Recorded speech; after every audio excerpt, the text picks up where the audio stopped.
সূরাতুল লাইল। লাইল শব্দের অর্থ হলো রাত। আল্লাহ সুবহানাহু ওয়া তাআলা রাত এবং দিনের কসম করেছেন। আল্লাহ সুবহানাহু ওয়া তাআলা পুরুষ এবং নারীর কসম করেছেন, যিনি নারী এবং পুরুষ সৃষ্টি করেছেন।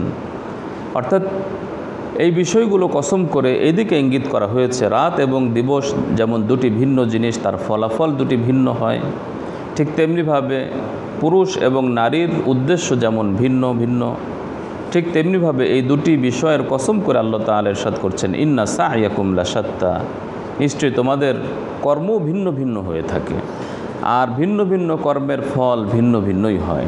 অর্থাৎ তোমাদের মধ্যে এমন অনেক মানুষ আছে যারা ভালো কাজ করে, ভালো কাজের প্রতিদান ভালো হবে, আর তোমাদের মধ্যে এমন অনেক মানুষ আছে যারা মন্দ কাজ করে, সুতরাং মন্দ কাজের পরিণতি মন্দই হবে। সুতরাং যারা ভালো কাজ করবে, যেমন ফাআম্মা মান আ'তা, যারা দান করবে, ওয়াত্তাকা, আল্লাহকে ভয় করে চলবে, ওয়াসাদ্দাকা বিল হুসনা, এবং যারা কল্যাণকর বিষয় অর্থাৎ ইসলাম ঈমানকে সত্যায়ন করবে, ফাসানুয়াসসিরুহু লিল ইউসরা, আমি তার সফলতার পথকে আরও সহজ করে দিব, আমি তার শান্তির নীড়কে আরও সহজ করে দিব, অর্থাৎ জান্নাতের পথকে আমি তার জন্য সহজ করে দিব।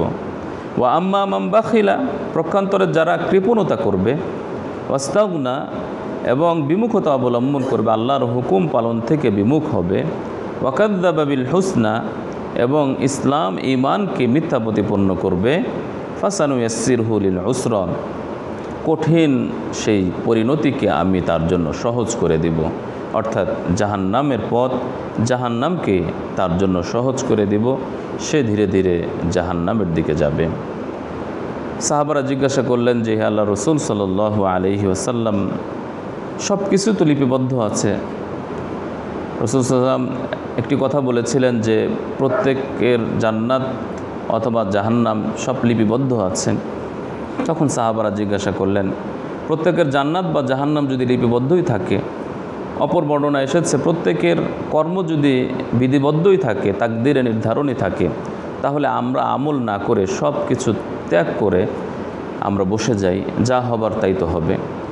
তখন রাসূলুল্লাহ সাল্লাল্লাহু আলাইহি ওয়াসাল্লাম বললেন, তোমরা তোমাদের প্রত্যেকের সাধ্য মোতাবেক ভালো কাজ করতে থাকো, কারণ যে ব্যক্তির পরিণতি ভালো হবে আল্লাহ তাআলা তাকে ভালো কাজ করার তৌফিক দেবেন, আর যে ব্যক্তির মন্দ পরিণতি হবে সে ধীরে ধীরে মন্দ কাজই করতে থাকবে।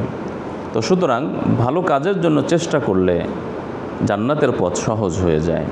প্রক্ষান্তরে যারা সব কিছু ছেড়ে বসে যায় এবং মন্দ কাজ করতে থাকে, তার জন্য জাহান্নাম বা জাহান্নামের পথ সহজ হয়ে যায়।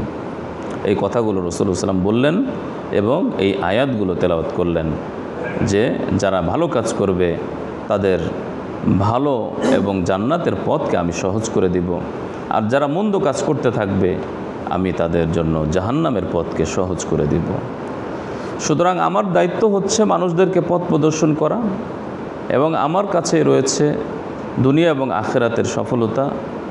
সুতরাং আমি তোমাদের সকলকে পরকালে সেই জাহান্নামের শাস্তির ব্যাপারে ভীতি প্রদর্শন করছি। সেখানে শুধুমাত্র তারাই প্রবেশ করবে যারা হবে হতভাগা, আশকা, অর্থাৎ যারা ঈমান বেঈমান হওয়ার কারণে, ঈমান না থাকার কারণে যারা হবে হতভাগা, তারাই সেখানে প্রবেশ করবেন। তারা কারা? আল্লাযী কাযযাবা, যারা মিথ্যা প্রতিপন্ন করে, ওয়াতাওয়াল্লা, যারা বিমুখতা অবলম্বন করে, অর্থাৎ ঈমানকে যারা মিথ্যা প্রতিপন্ন করে এবং আমল থেকে যারা বিমুখতা অবলম্বন করে, তারাই হবে হতভাগা এবং সেখানে তারাই প্রবেশ করবে। প্রক্ষান্তরে যারা হবে তাকওয়াবান মুত্তাকি, আল্লাহর ওলি এবং আল্লাহকে যারা ভয় করবে, ঈমানদার হবে, তারা সেই জাহান্নাম থেকে দূরে থাকবে।